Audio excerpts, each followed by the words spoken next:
আসসালামু আলাইকুম everyone, welcome back to my channel. আজ চলে এসেছি আরও একটি রেসিপি নিয়ে। আশা করছি আমার আজকের এই রেসিপিটাও আপনাদের কাছে ভালো লাগবে। আমার আজকের রেসিপি হচ্ছে চিকেন মালাই কোফতা রেসিপি। চলে যাচ্ছি মূল রেসিপিতে। কোফতার জন্য এখানে নিয়েছি মুরগির বুকের মাংস 2 পিস পরিমাণে। এই দুইটাকে আমি একটু কেটে তারপরে ভালোভাবে ধুয়ে নিব। এই তো মাংসগুলো কেটে ধুয়ে নিয়েছি। এখন এগুলোকে আমি একটা ব্লেন্ডার জারে নিয়ে নিব। সবগুলো মাংস আমি নিয়ে নিয়েছি। এখন দিয়ে দিচ্ছি এখানে একটি দেশি রসুন আমি খোসা ছাড়িয়ে নিয়েছি, আর 1 ইঞ্চি সাইজের এক টুকরো আদা নিয়েছি। দিয়ে দিচ্ছি এখানে 2 পিস পাউরুটি। দিয়ে দিচ্ছি এখানে হাফ চা চামচ ধনিয়া গুঁড়া, হাফ চা চামচ জিরা গুঁড়া, হাফ চা চামচ গরম মশলা গুঁড়া দিয়েছি। লবণ দিয়েছি স্বাদ মতো, 1 চা চামচ দিয়েছি মরিচের গুঁড়া, হাফ চা চামচ হলুদ গুঁড়া দিয়েছি। ঘি দিয়ে দিচ্ছি 1 টেবিল চামচ পরিমাণে। এখন এই সব কিছু আমি ব্লেন্ড করে নিব ভালোভাবে। সব কিছু আমার ব্লেন্ডার করা হয়ে গিয়েছে। এখন আমি ঢেলে নিচ্ছি। খুব সুন্দরভাবে কিন্তু ব্লেন্ড করা হয়ে গিয়েছে। এই তো এগুলোকে একটু মেখে নিব আমি সব কিছু। হাতে একটু মেখে নিয়েছি। এখন আমি এখান থেকে অল্প অল্প করে নিয়ে গোল গোল করে আমি কোফতা বানিয়ে নেব।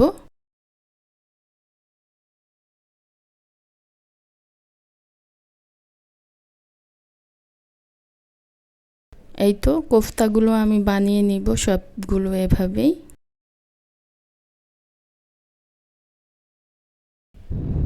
সবগুলো কোফতা আমি বানিয়ে নিয়েছি। এখন নিয়েছি এখানে কাজু বাদাম 20টার মতো হবে।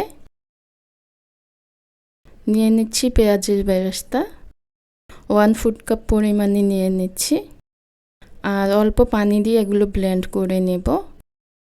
একদম মিহি করে ব্লেন্ড করে নিয়েছি। দেখতেই পাচ্ছেন পুরো ক্রিমের মতো হয়েছে। এখন রান্নায় চলে যাচ্ছি। একটি প্যান বসিয়ে তেল দিয়ে দিচ্ছি। তেল গরম হয়ে গিয়েছে। এখন আমি এখানে কোফতাগুলো দিয়ে দিচ্ছি। কোফতাগুলো একটু ভেজে নিব হালকা করে। সবগুলো কোফতা আমি দিয়ে দিয়েছি তেলের মধ্যে। এক পাশ ভাজা হয়ে গিয়েছে। এখন আমি উল্টে দিচ্ছি কোফতাগুলো। ভেজে নিলে একটু ভালো হয়। ইচ্ছে করলে না ভেজেও রান্নাটা করা যায় সময় কম থাকলে। সবগুলো আমি উল্টে দিয়েছি। চুলার আঁচ মিডিয়ামেই আছে, মিডিয়াম টু লোতে। সবগুলো কোফতা ভাজা হয়ে গিয়েছে। এখন আমি তেল থেকে কোফতাগুলোকে তুলে নেব।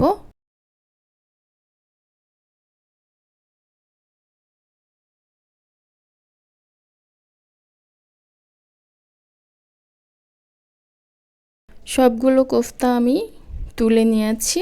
এখন একই তেলে দিয়ে দিচ্ছি পেঁয়াজ কুচি। হাফ কাপ পরিমাণে পেঁয়াজ কুচি দিয়েছি। আর দিয়ে দিব কিছু গোটা মশলা, 2 টুকরো দারচিনি, 4-5টা সবুজ এলাচ, আর একটি দিয়েছি বড় এলাচ, কালো এলাচ 2টা দিয়েছি, তেজপাতা। আবার আমি 1 টেবিল চামচ ঘি দিয়েছি। এখন এগুলোকে ভেজে নেব তেলের মধ্যে।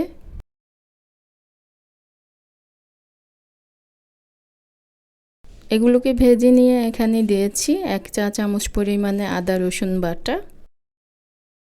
মিনিট খানেক ভেজে নিয়েছি আদা রসুনগুলোকে। এখন দিয়ে দিচ্ছি এখানে সেই ব্লেন্ড করে নেওয়া বাদাম আর পেঁয়াজের বেরেস্তার মিশ্রণ।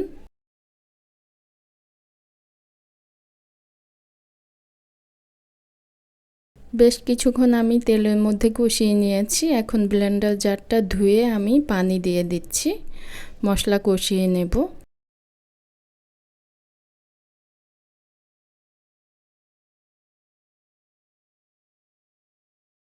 দিয়ে দিচ্ছি এখানে আমি গুঁড়া মশলা, ধনিয়া গুঁড়া 1 চা চামচ আর মরিচের গুঁড়া 1 চা চামচ, লবণ দিয়েছি স্বাদ মতো, লবণটা বুঝে দিতে হবে।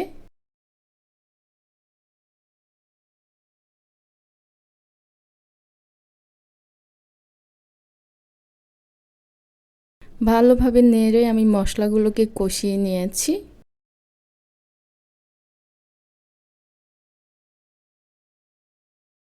এখন দিয়ে দিব এখানে আমি টক দই, 1/2 কাপ পরিমাণে টক দই দিয়েছি, ফেটিয়ে নিয়েছি আগেই। এখন চুলার আঁচ একদম লোতে আছে। এখন ভালোভাবে অনবরত নেড়ে নিয়েছি, দেখতেই পাচ্ছেন মশলাটা কিন্তু তেল ছেড়েছে। মশলাগুলো ভালোভাবে কষিয়ে নিয়ে আবার পানি দিয়ে দিচ্ছি।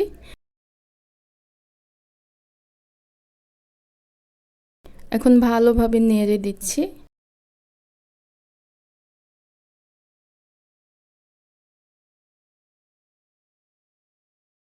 এখন বলক ওঠা পর্যন্ত অপেক্ষা করব।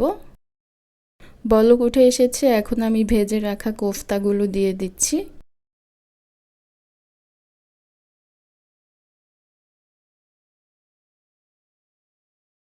কোফতাগুলো দেওয়ার পরে ভালোভাবে নেড়ে দিচ্ছি।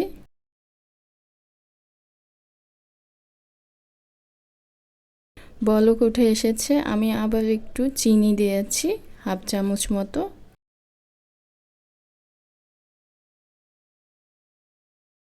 ঢেকে দিচ্ছি। বলক উঠে এসেছে, এখন একটু নেড়ে দিব। আমি এখানে একটু পেঁয়াজের বেরেস্তা ব্যবহার করেছিলাম, ভিডিওটা স্কিপ হয়ে গিয়েছে।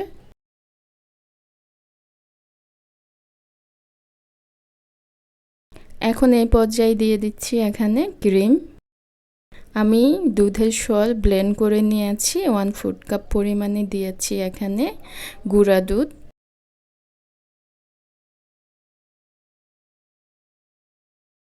সব কিছু নেড়ে ভালোভাবে মিশিয়ে দিয়েছি।